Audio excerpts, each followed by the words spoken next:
Picture this for a second. You're watching a machine moving entirely on its own, running through a super complex sequence of tasks right in front of your eyes. But here's the catch. There are no batteries powering it. Zero electronic sensors, absolutely no computer chips telling it what to do. It really begs the question, can a machine actually move itself without electricity?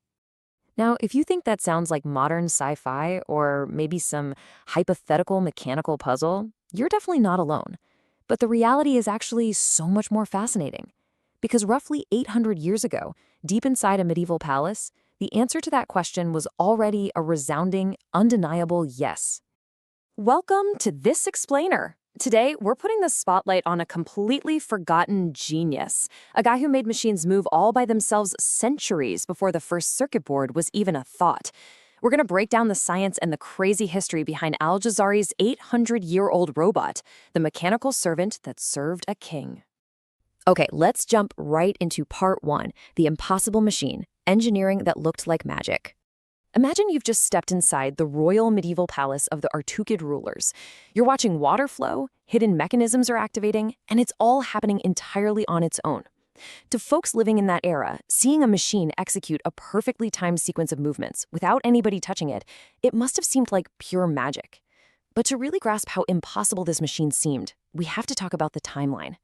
We are talking about nearly 800 years ago, right in the absolute heart of the Islamic Golden Age. This was an era of just explosive scientific development. Scholars weren't just sitting around debating philosophy. They were diving headfirst into complex mathematics, astronomy, and crucially for us today, hydraulics and mechanics. Which brings us to part two. Meet Al-Jazari, the engineer, and his book. The mastermind behind all of this was Al-Jazari. He was an incredibly masterful Muslim engineer working in the Diyarbakir region, over in present-day Turkey. And man, was he ahead of his time. He didn't just want to build basic tools. He wanted machines to perform highly complex automatic sequences. He wanted total independence. And luckily for us, he didn't take these secrets to the grave. He meticulously documented all his inventions in a manuscript we now translate as the Book of Knowledge of Ingenious Mechanical Devices. Seriously, this isn't just some dusty old book. It's literally one of the most important surviving records of practical medieval engineering that we have today. The illustrations inside are just an absolute goldmine of technical know-how. And listen, he was by no means a one-hit wonder. His book is just packed with a massive variety of designs. We're talking elaborate water clocks, insane water-raising pumps, trick fountains, musical machines, and, yep, mechanical servants. He was a prolific inventor who took high-level science and applied it directly to real-world, everyday tasks. All right, let's look at part three, the mechanics of magic, powered by water. So how exactly did he replace this illusion of magic with actual math, physics, and elite craftsmanship?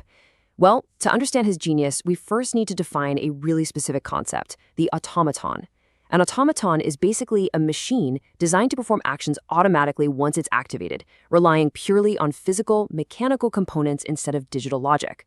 I just want to be super clear on this. We are not talking about self-aware artificial intelligence here. We're talking about brilliant, incredibly precise physical engineering.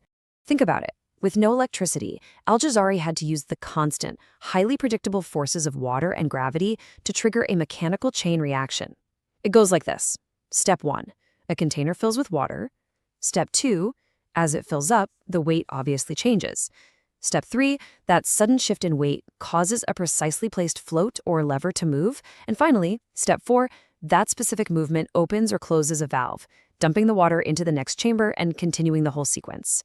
He was basically using this simple flow of water to choreograph a shockingly complicated timeline of mechanical events. Moving on to part 4, the mechanical servant, clarifying the myth. This all builds up to one of his most legendary concepts, the mechanical servant. This was essentially a figure, usually placed next to a basin, designed to operate without a human manually working it. Now, we do need to clear up a popular internet myth here. You've probably seen claims online that Al-Jazari built a fully humanoid wudu robot that perfectly performed every single motion of religious washing, kind of like a sci-fi android. The historical fact is a little different, but honestly, it's just as impressive. It was actually a highly sophisticated water-powered automaton designed for courtly washing and serving water. He literally achieved automated service centuries ago. Let's dive into part 5, physical software, programming without computers. This brings up such a fascinating question. If the guy didn't have a microchip or a motherboard, how on earth did he control the exact timing of these sequences? How do you tell a machine what to do without a computer? See, when we think of programming today, we instantly think of software, thousands of lines of digital code, computer chips. But Al-Jazari's programming was 100% physical. He built his instructions directly into the physical structure of the machine itself, using meticulously measured shafts, gears, floats, and valves. So the absolutely crucial point here is this. The mechanism itself dictates what happens next. The machine essentially carried its own physical software. The actual arrangement of a gear or the exact height of a little wooden float, that was the code. That is just a wild concept. It allowed the machine to act without constant human control, executing a program that was quite literally written in wood, copper, and water. And that leads us nicely to part 6. The dawn of robotics, a legacy beyond time. When we take this medieval marvel and compare it to our highly digitized modern world, we gotta ask the elephant in the room. Did Al-Jazari actually invent the world's first robot? Well, if you define a robot purely as an electronic, digitally programmable machine, then no. But look closely at the engineering challenges. Modern robots use electricity and motors.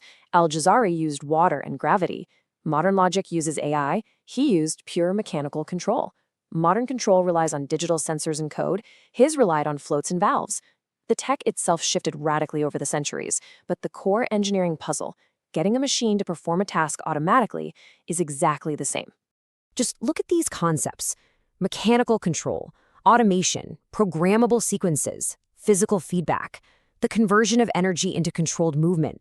These aren't just buzzwords, they are the absolute foundational building blocks of modern robotics.